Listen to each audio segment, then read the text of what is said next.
आज हम सिरोही जिले के एक और बांध पहुंचे हैं। हालांकि बांध खाली है, इसलिए इसमें बताने का कुछ है नहीं। जब ये भरा होता, लबालब भरा होता, लहरें चल रही होती, तो इसका नज़ारा कुछ और होता। लेकिन कभी-कभी हमको खाली थाली भी देखनी चाहिए, खाली बर्तन को भी देख लेना चाहिए।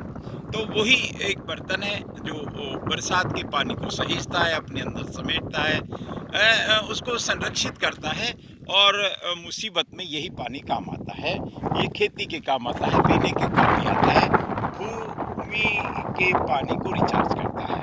और सिरोही में ऐसे अनेक बांध हैं। सिरोही में ऐसे अनेक बांध हैं जिनकी सुरक्षा सरकार के हाथ में होती है।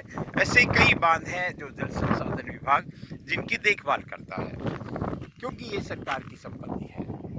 तो सरकार की संपत्ति है तो समाज की भी संपत्ति होती है। ये यहाँ ये क्षेत्र है, वैसे तो कालंदरी के बहुत नज़दीक है। ये श्री किरोड़िया हनुमान जी का मंदिर है और उससे भी बहुत पहले का श्री किरोड़िया मामा जी का मंदिर है, जिसके बारे में हम आपको ज़रूर बताएंगे। ये बहुत ऐतिहासिक मंदिर है, हजारों सैकड़ों साल पुराना मंदिर है, जिसका एक अपना इतिहास है। उसी के सामने हम किरोड़िया हनुमान जी के मंदिर के बारे में भी आपको सिरोही टेम्पल्स में बताया था। लेकिन जल संरक्षण की जब बात आती है तो बांधों की बात आती है, जल संरक्षण की बात आती है तो तालाबों की बात आती है। जल संरक्षण के जिसको कहें कि सबसे जो श्रेष्ठ साधन कहे जाते हैं उनकी बात आती है। जहाँ बांध होते हैं, जहाँ जल संरक्षण के साधन होते हैं, वहाँ पानी का सिस्टम ठीक रहता है। सरकार की जिम्मेदारी है कि इन बांधों का ध्यान रखा जाए। वैसे ये बांध एक मायने में काफ़ी ठीक है कि यहाँ कोई बहुत ज़्यादा अंग्रेजी बबूल का जंगल नहीं दिख रहा। लेकिन एक बात में हम सच में बहुत फिसड्डी हैं, बहुत पीछे हैं।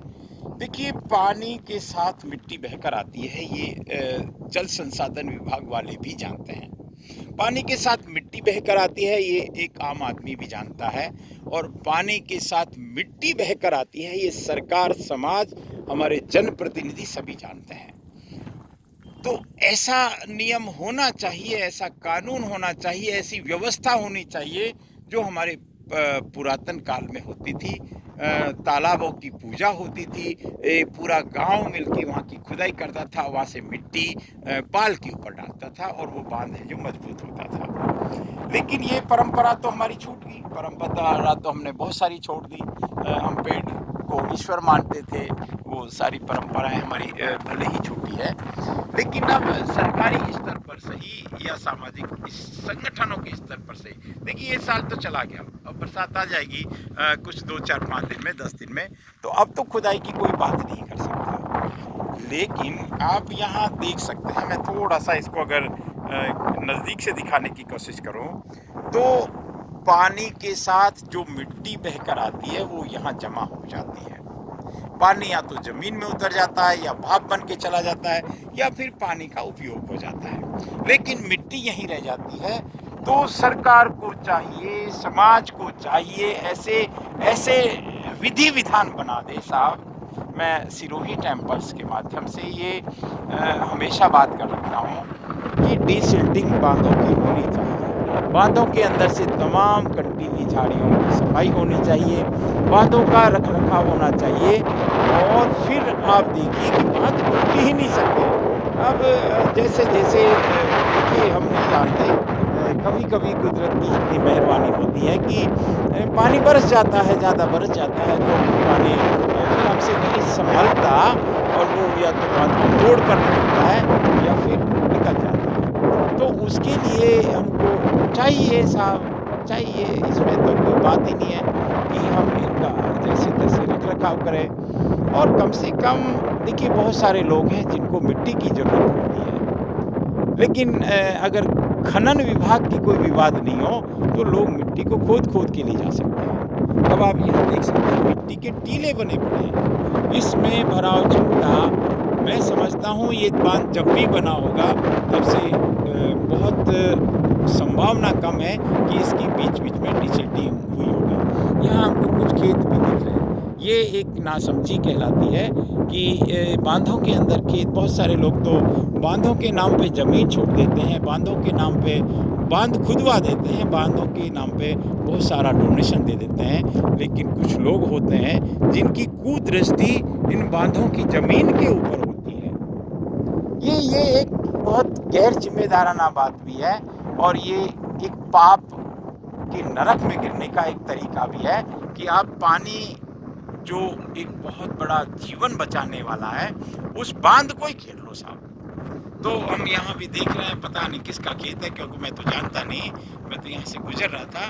तो ऐसा नहीं है कि यही है। हम सिरोही के मानसरोवर बांध की बात करते हैं, उसकी तो समझो वो तो ख़त्म ही हो गया।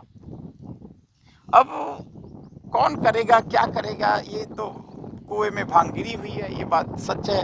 कोई बोलने को तैयार नहीं, हम भी बोलने को तैयार नहीं, और हमारे बोलने से कुछ होगा भी नहीं।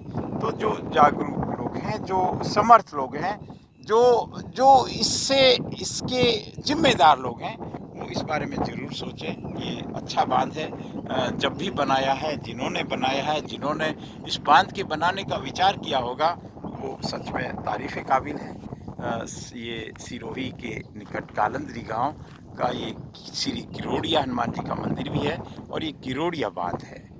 लेकिन इस साल तो निकल गया, लेकिन मैं तो कहूँ ग्राम पंचायत को भी मैं कहूँगा कि इस तरह की कोई व्यवस्था करे साहब, कि इनको कैसे भी करके, मैं तो कहूँ कृषि आधारित उद्योग धंधे की जब बात आती है तो जल संरक्षण की बात आती है, और जल संरक्षण की बात आती है तो बांधों में डिसिल्टिंग की बात आती है।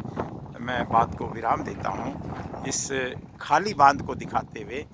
थोड़े दिन बाद आप इसको भरा हुआ भी देखेंगे, लेकिन ये भरे हुए में बहुत ज़्यादा खुश होने की आवश्यकता नहीं है, क्योंकि ज़्यादातर बांधों की स्थिति ये है कि वो मिट्टी से भर चुके हैं। ज़्यादातर बांधों की स्थिति ये है कि उनकी भराव क्षमता बहुत कम है। बहुत सारे बांध तो खेल के मैदान हो चुके हैं, या कचरे के पात्र हो चुके हैं।